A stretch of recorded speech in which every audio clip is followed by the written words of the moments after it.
Okay, let's do this guy, and then if there's time, we'll do you. Okay.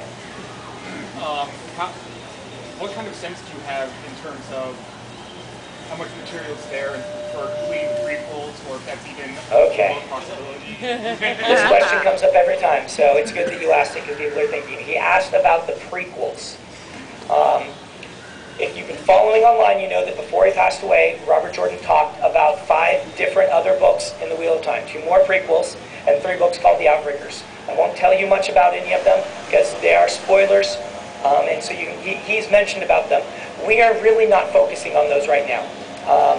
We are very hesitant about doing anything other than these 3 books because we do not want to see the Wheel of Time go on forever. The Wheel of Time keeps turning the book series these days. I suppose it will.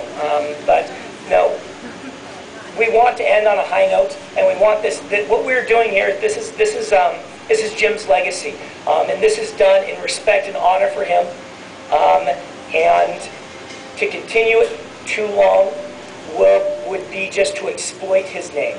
And the decision of what is too long will be made by Harriet and Tom Doherty. It might be just these books. It might be the prequels. It might be the prequels and the Outriggers. It will be nothing more than that, because those are the books that Jim said he was going to do, but it may not even be those. But we're really not thinking about that right now.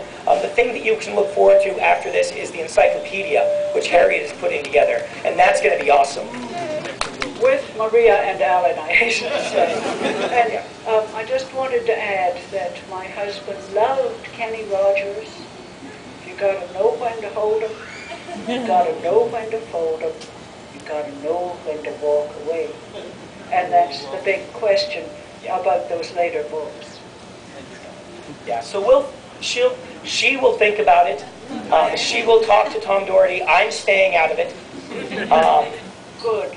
The conversations with Doherty have already begun to assume the sobriquet of animated discussion.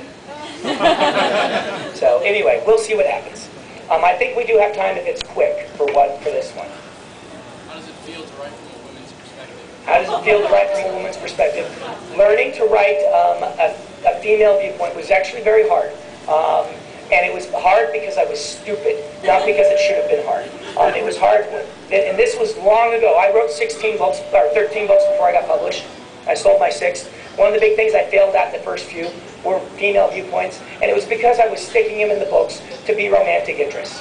And you'll find that women do this when they write guys, is they put them in, and whenever you put a character in to fulfill only one role, they of course end up feeling just like not a real character. And when I made the switch and said, no, you just got to treat everyone like themselves. Treat them like a character. It switched in my head, and now I find it as easy to write a female as a male. It's because I'm focusing on who they are and what they want and what their goals are and their passions, rather than things like that. And so, on the end it was hard, not because she's female, but because she's Aiel and they're weird.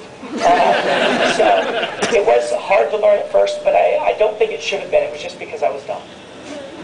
All right, we are going to go back. We're going to let the bookstore take over, and they'll send you back in orders.